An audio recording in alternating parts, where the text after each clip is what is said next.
Bonjour à vous. Aujourd'hui, je vais vous raconter une histoire. Mon histoire. Alors, tout a commencé en seconde générale. Et vu que j'étais plutôt bon en maths, eh bien, on m'a fait tout naturellement passer en première scientifique. C'était le début. J'étais toujours aussi bon, donc voilà, terminale S option maths. Et puis, la tête d'ampoule que j'étais, eh ben, était très contente d'avoir le bac avec mention très bien. Félicitations du jury, la totale, 18,26 de moyenne. Ok, qu'est-ce qu'on fait derrière? Ben, tout naturellement, on fait une prépa scientifique.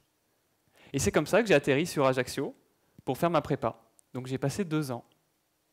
Alors, je vous conseille la prépa d'Ajaccio, hein, sincèrement, parce qu'il y a une salle de cours, une seule, et vous avez vue sur la mer. Alors franchement, pour vos enfants, je vous la recommande. Et puis, ben, au bout de 2 ans, qu'est-ce qu'on fait tout naturellement? On continue de suivre des rails, et puis on arrive en école d'ingénieur. Donc j'ai intégré Centrale Lyon, qui fait partie du top 10 des écoles d'ingénieurs en France, patati patata, selon le sondage de l'étudiant de 2018. Mais au final, on s'en fiche. Parce que quand je suis arrivé dans la vie active, et que j'ai commencé à travailler comme ingénieur, je me suis rendu compte que j'étais pas du tout épanoui. Mais alors, pas du tout. J'avais un CDI, ça tournait, je gagnais relativement bien ma vie, et à ce moment-là, ben, j'ai commencé un petit peu, sans le savoir à l'époque, à sortir mes antennes et à suivre mes envies. Donc j'ai mon ami Jérôme qui m'a proposé de faire un atelier avec une coach en communication, donc Nicole Issardi. À l'époque, j'avais rien à perdre, c'était gratuit, c'était 2 heures, un jeudi soir, je me suis dit, bon, pourquoi pas. Et alors franchement, mais alors, je vous jure, je suis resté pendu à ses lèvres, j'ai pas arrêté de poser des questions, ça a duré 2 heures, mais je pense que j'ai pas vu le temps passer. C'était incroyable. Et tant et si bien que, après cet atelier, je me suis enquis dans sa formation. Donc ma tante Marie-Josée qui est là, je vais demander conseil parce que c'était un investissement, c'était 1800 €. Et elle m'a dit que notre grand-mère disait toujours « plaie d'argent n'est pas mortel, si tu sens le besoin, fais-le ». Et j'ai suivi ses conseils. Et du coup, qu'est-ce qui s'est passé? J'ai passé 3 mois en formation en cours du soir et j'ai littéralement adoré. Mais franchement, ça a été le meilleur moment de ma vie. C'est sur de la communication, des relations interpersonnelles, voilà, tout ce qui me passionnait à la base. Et puis, je ne me suis pas arrêté là, parce que la coach m'a proposé, donc Nicole, d'être son assistant. J'ai dit oui. Et ça avait ma seconde vie a commencé, c'est-à-dire j'étais ingénieur le jour, et le soir, j'étais assistant d'une coach en communication. Et puis, en faisant l'animation de groupes de 10, 15, 20 personnes, je me suis pris goût au fait de transmettre. Et un jour, je vais voir Nicole, je lui dis « Nicole, excuse-moi, j'aimerais bien un petit peu faire comme toi, tu vois, donner des cours, enseigner, etc. » À un moment, j'ai lu des livres, c'était sur la recherche d'emploi, j'ai expérimenté, j'ai eu 3 CDI, donc je pense que j'ai une petite expertise, quelque chose à transmettre. Et là, Nicole, elle me dit « écoute, Jean-François, ça tombe bien. Je donne des cours à l'UT d'Aix-en-Provence, mais je comptais passer le flambeau, donc si tu es intéressé, je te mets en relation avec la responsable qui gère un petit peu tous les professeurs vacataires. » Donc elle me donne le contact de Séverine Halimi-Falkowitz, donc j'appelle Séverine, bonjour Séverine. Je viens de la part de Nicole, patati patata, on papote, le courant passe, et puis en septembre 2016, je fais ma rentrée à l'UT d'Aix-en-Provence, en tant que professeur vacataire, pour faire de la communication appliquée à l'orientation professionnelle et la recherche d'emploi. Et qu'est-ce qui se passe ensuite? Tout s'enchaîne. J'aime bien transmettre à des groupes, que ce soit avec l'assistante avec Nicole, que ce soit à l'IUT. Et je me dis, mon Dieu, j'ai envie d'aller plus profondément, j'ai envie de faire de l'accompagnement personnel. Pour aller plus profondément dans le sujet, dans la com, etc., découvrir de nouvelles connaissances, apporter plus de valeur aux gens. Et du coup, nouvelle décision, c'était en 2017, je crée ma micro-entreprise et j'arrête l'assistanat avec Nicole. Donc je fais ça toujours en parallèle de mon métier d'ingénieur. Et puis, en 2018, je franchis, je franchis le pas. Et je me lance à temps plein dans cette activité-là. Et je peux vous dire qu'aujourd'hui, j'ai jamais été aussi épanoui. Je dis pas que c'est facile, hein. Je vis mais constamment en dehors de ma zone de connu, en dehors de ma zone de confort. Mais par contre, au final, j'ai des résultats qui sont très très plaisants. En l'espace de 2 ans, j'ai coaché des membres de comités de direction de grandes banques françaises, des chefs d'entreprise. Je fais une conférence avec vous ce soir. Donc franchement, je me sens vraiment utile et je me sens à ma place. Alors qu'avant, c'est différent. Avant, j'allais au boulot quand j'étais ingénieur avec la boule au ventre. Je dormais mal, je travaillais le soir et les week-ends. Et le travail était dur et je n'avais pas de résultat. Et maintenant, le travail est dur, c'est différent, ce n'est pas facile, mais par contre, j'ai des résultats qui me satisfont. Alors, quelque part, que retenir de tout ça? Quelle méthode, hein, si on revient un petit peu sur cette histoire, pour essayer de comprendre qu'est-ce qu'il faut faire, quelles sont les différentes étapes? Je vous conseille de regarder une super vidéo de David Laroche, donc il y a un coach, formateur, conférencier. Depuis ce matin, vous voyez pas mal de conférences sur des coachs, etc. David Laroche, il a fait une vidéo qui s'intitule « Comment devenir un loser en 3 étapes simples ». Donc un loser, c'est-à-dire un perdant. Et dans cette vidéo, il explique cette méthode. C'est-à-dire, premièrement, vous sortez vos antennes, histoire d'identifier vos envies. Qu'est-ce qui vous fait plaisir? Qu'est-ce que vous aimez faire? Même si c'est qu'une petite chose, vous n'avez pas besoin de trouver une grande passion. Et puis une fois que vous avez ça, identifié ça, vous vous mettez en chemin.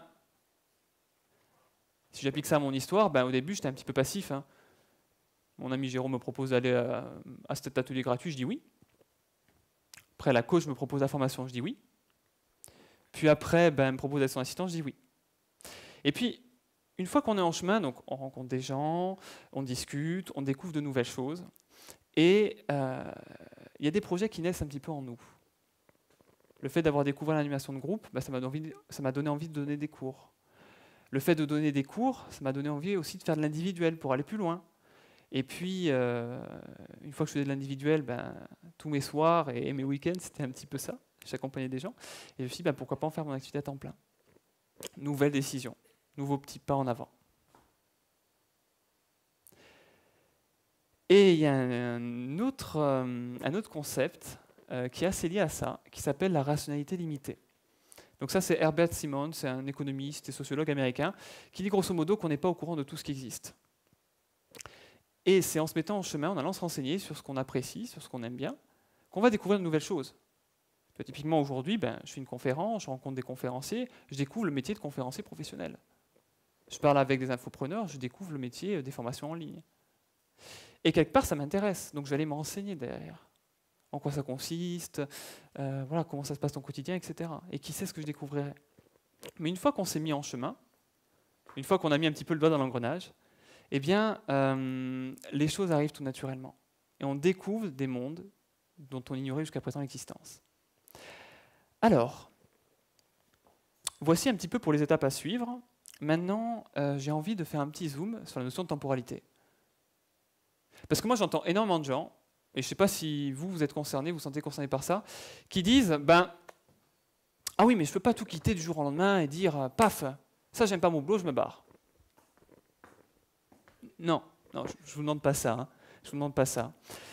Il y a Christian Junot, donc, qui est un coach, formateur, conférencier suisse spécialiste de la relation à l'argent, qui nous explique la chose suivante. Il nous dit prenez votre temps pour trouver vos envies, pour trouver ce que vous aimez faire. Ça peut prendre 3 mois, 6 mois, 1 an, 2 ans, 3 ans, on s'en fout. Vous avez toute la vie pour le faire. Le tout, c'est de commencer à y prêter attention. Ok, il y en a déjà qui ont réussi. Ok, lui, c'est déjà ce qu'il veut faire depuis qu'il a 15 ans. Bon, très bien, c'est bien, mais c'est la vie des autres, ce n'est pas la vôtre. Vous avez une vie différente, vous allez faire un chemin différent. Votre chemin, il sera unique. Et toutes les difficultés que vous allez rencontrer quelque part, une fois que vous les aurez dépassées, ça va faire naître des talents, ça va donner du sens à votre vie. On parlait du sens juste avant. Donc prenez votre temps pour découvrir vos envies. Et puis, un autre conseil de Christian Junot, qui est dans sa vidéo « La prison dorée, la peur de l'échec ». Christian Junot dit « Ok, c'est très bien, la transition, vous avez trouvé ce que vous aimez, la transition, vous pouvez la faire en douceur. Imaginez demain, vous découvrez une passion, je ne sais pas, pour les dauphins. Qu'est-ce qui vous empêche, le soir, de vous former? Vous prenez les cours du soir au CNAM et vous étudiez l'océanographie. Qu'est-ce qui vous empêche, sur vos vacances, d'aller faire un stage, par exemple, pour soigner des dauphins? Alors l'exemple, je ne l'ai pas pris au hasard, parce que j'ai une très bonne amie à moi qui s'appelle Chloé, qui fait de l'audit financier, et quand on gratte un petit peu, on découvre qu'elle, ce qui la passionne, ce sont les dauphins. Et ça fait 3 ans qu'elle fait l'audit financier. Elle a acheté un appartement, son chéri va reprendre une formation, donc elle dit s'il reprend sa formation, il n'y a qu'un seul salaire, donc du coup, je vais continuer à faire un travail qui ne me plaît pas. Donc voilà, là, il y a vraiment des questions qui se posent sur c'est quoi qui est important pour vous. Ok, donc on a vu l'histoire, on a vu la méthode, on a vu un petit peu la notion de temporalité. Et un dernier petit point que j'aimerais évoquer, c'est les obstacles. Parce que je vous dis, c'est pas facile. C'est vraiment pas facile. Et ben, en l'espace de plusieurs mois, j'ai rencontré, je dirais, 2 peurs majeures. Il y a une peur qui est un peu ponctuelle. C'est la peur d'agir, tout simplement. Est-ce que quelqu'un a déjà eu cette peur d'agir? D'aller aborder quelqu'un? Ouais, ok, c'est cool. Et une deuxième peur, un peu plus, je dirais, un peu plus latente, c'est la peur de l'échec. Est-ce qu'il y en a déjà qui ont eu cette peur-là? Ok. Alors pour la première peur, il y a un super bouquin, mais que je vous conseille, de Sarah Jaffers, qui s'intitule « Trembler mais oser ». Et dans ce bouquin-là, Sarah Jaffers, ça nous donne un truc tout bête, qui est, vous avez peur de faire quelque chose, ben, vous agissez en ayant peur. Vous avez peur d'aborder une jeune fille dans la rue parce qu'elle vous plaît, ben, vous allez la voir, vous lui dites « Bonjour, bonjour, je m'appelle Jean-François, quel est votre prénom ?» Ok, très bien. On est habitué à ce genre de contact, donc elle vous donne son prénom, et puis vous dites « Excusez-moi, je cherche par exemple à aller à tel endroit, est-ce que vous pouvez m'aider ?» Juste ça. C'est un exercice que vous pouvez faire dans la rue en sortant ce soir. Et vous allez vous rendre compte que dans 90% des cas, l'autre personne est contente de vous renseigner, vous donne un grand sourire et vous souhaite une bonne et agréable journée. Juste pour l'anecdote aussi, hein, c'est ce que moi j'ai fait, parce qu'il y a 3 ans, j'étais super timide, incapable de prendre la parole devant des gens, incapable de prendre la parole dans un groupe d'amis, et j'ai commencé comme ça, pour petit à petit m'habituer et briser toutes mes croyances. Parce qu'au début, je me disais, non, je ne pourrais jamais parce que je vais me faire jeter. Et en fait, non, les gens sont contents que vous veniez leur parler. Surtout dans un monde de plus en plus connecté. Donc voilà, la peur d'agir. Concrètement, par rapport à mon activité, ça a été quand j'ai dû faire le petit clic pour prendre le nom de domaine pour créer le site internet. Ça coûte 40 €. Il ne faut pas se gourer, ok, pour que le nom il soit correct. Mais grosso modo, j'ai quand même passé une journée avant de me décider à faire ça. Alors ça peut peut-être vous paraître super simple, idiot, ce que vous voulez, mais moi, voilà, pour moi, c'était un choix important à faire. Et la deuxième peur, la peur de l'échec. Alors ça, c'est une peur qui est latente. Moi, je suis encore un petit peu là-dedans. Et c'est un autre bouquin qui m'aide énormément, qui s'appelle « Convaincre en moins de 2 minutes » de Nicolas Boutman.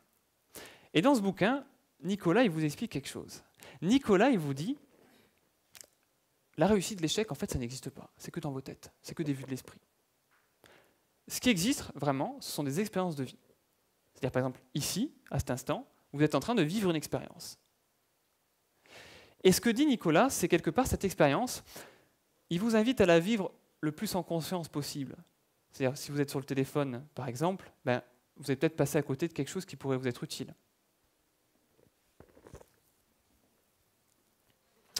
Ce n'est pas une obligation, mais c'est un très bon exemple. Merci, mademoiselle. Non, je rigole, hein, si vous voulez être sur le téléphone, vous pouvez. Donc, le faire le plus en conscience possible et de voir quels résultats vous obtenez. Si, par exemple, vous voulez postuler pour aller dans telle entreprise, vous envoyez le CV, lettre de motivation par voie électronique, pas de réponse. Moi, quand j'accompagne des gens dans leurs problématiques de recherche d'emploi, par exemple, je leur dis très bien, envoie par la poste, envoie par fax, téléphone au standard de l'entreprise et demande à parler au service RH. Il existe plein d'idées. Alors bien sûr, moi j'ai l'habitude, donc du coup j'emmagasine pas mal d'idées. Mais vraiment l'optique, c'est de vous dire, ok, je teste un truc, j'analyse le résultat, ça répond à mon objectif, ça répond pas à mon objectif. Ok, qu'est-ce que je fais? Je change de méthode. Ça marche pas, oh, ça n'a pas marché. Je change de méthode. Si vous n'avez pas de méthode, qu'est-ce que vous faites? Très bien, oui, vous vous déplacez et vous cherchez une méthode. Imaginez demain, je décide de complètement changer. Je veux devenir, je sais pas, ébéniste, par exemple. On a parlé d'ébéniste tout à l'heure. Je vais vous dire, à vous, est-ce que vous connaissez des ébénistes? Je pose quand même la question dans la salle, est-ce que vous connaissez des ébénistes? 1, 2, 3, 4, 5, 6, 7, 8, 9. Ok. Donc, vous, 9, vous êtes capable de mettre en relation avec quelqu'un qui pourra me renseigner sur le métier que je veux faire plus tard. C'est aussi simple que ça. Mais quelque part, soit vous avez une méthode et vous la mettez en place, vous regardez les résultats et vous changez. Soit vous n'avez pas de méthode, et ben, du coup vous demandez aux gens de vous aider, à tous les gens que vous croisez. Donc du coup il n'y a pas d'échec, vous emmagasinez de l'expérience, du savoir-faire, de la connaissance. Typiquement, là, ça fait un mois où j'ai créé un site internet donc, qui s'appelle Ma Carrière en Main. Je poste du contenu, des vidéos, des articles, je fais des résumés de bouquins, j'interviewe par exemple l'expert, le conférencier suisse Christian Junot, qui est spécialiste de la relation à l'argent et de comment cette relation à l'argent peut nous empêcher de réaliser le métier de nos rêves. Typiquement, j'emmagasine des connaissances, j'emmagasine de l'expérience, du savoir-faire, comment faire des vidéos, comment faire des interviews, etc. Et ça va me servir pour tout le reste de ma vie professionnelle. Et tout ce que vous faites dans votre vie va vous permettre d'accumuler de l'expérience. Alors c'est sûr que si vous faites toujours les mêmes choses, vous accumulerez moins d'expérience que si vous changez et vous testez différentes méthodes.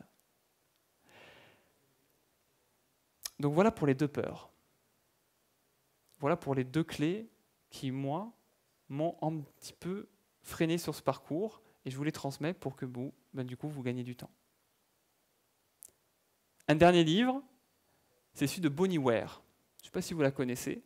C'est une Australienne qui est infirmière en soins palliatifs et qui a écrit du coup un livre qui s'intitule « Les 5 plus grands regrets des mourants ». Et qu'est-ce qu'on apprend dans son livre? On apprend la chose suivante. La majorité des personnes, sur leur lit de mort, ils regrettent de ne pas avoir osé réaliser la vie de leur rêve. Donc moi, je vous invite ce soir, dès que vous rentrez chez vous, prendre un carnet, prendre un stylo, le garder toujours avec vous, et noter toutes les envies quand elles vous passent par la tête. Parce que je pense que vous pouvez vous offrir ce cadeau, c'est-à-dire oser vivre la vie de vos rêves. Et surtout, le plus important, une fois que vous aurez votre liste qui commencera à se dessiner, faites un petit pas vers vos rêves. Merci.